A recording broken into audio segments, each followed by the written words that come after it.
Bonjour à vous tous, frères et sœurs de l'église de l'île Jésus. Nous sommes le jeudi 22 avril 2021 et nous allons méditer ensemble le passage suivant, Genèse 28, verset 10, jusqu'à la fin du chapitre 29, verset 30. Après avoir obtenu par ruse la bénédiction de son père, Jacob doit fuir la colère d'Ésaü, son frère. Et il entreprend un long voyage pour aller chez Laban, son oncle. En chemin, une nuit, il a une vision. Il voit un escalier ou une échelle qui s'appuie sur la terre et dont le sommet atteint les cieux. Et sur cette échelle ou sur cet escalier, les anges montent et descendent. Et Dieu lui fait une promesse. Il réitère ce qu'il avait dit à Abraham et à Isaac. Il lui parle de ce pays qu'il lui donnera. Il lui parle aussi de sa postérité qui sera aussi nombreuse que les étoiles du ciel. Il lui parle aussi de toutes les familles de la terre qui seront bénies en lui. Voici Dieu qui répète à Jacob la promesse qu'il a faite à ses pères. Et au verset 15, il l'assure de sa présence. Cette promesse de Dieu est tout à fait particulière puisque Jacob s'en va en exil. Je suis moi-même avec toi. Je te garderai partout où tu iras, et je te ferai revenir vers cette région.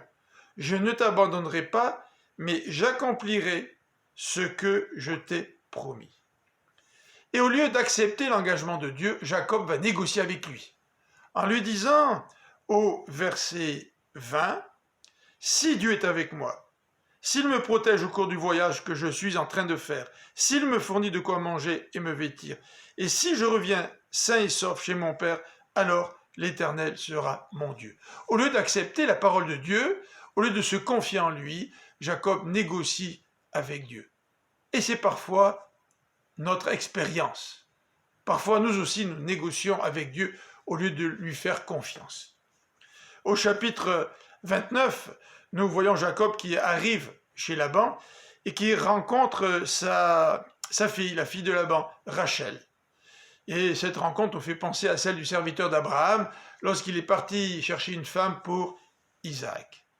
Des versets 15 à 30, nous voyons Jacob qui a rencontré en Laban quelqu'un de plus trompeur que lui.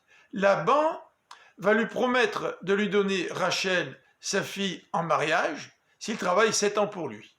Après 7 ans, Jacob réclame Rachel, le mariage est organisé, mais la nuit de noces, Jacob, au lieu de lui donner Rachel, lui donne Léa, en disant, c'est la coutume ici, de d'abord donner la fille aînée.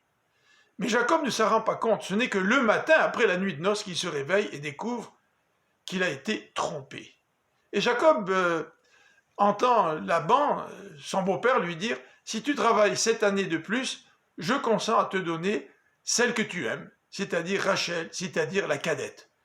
Et Jacob accepte cet accord après avoir été trompé par Laban. Le trompeur trompé. Voici l'expérience de Jacob. Je vous donne rendez-vous demain. À bientôt.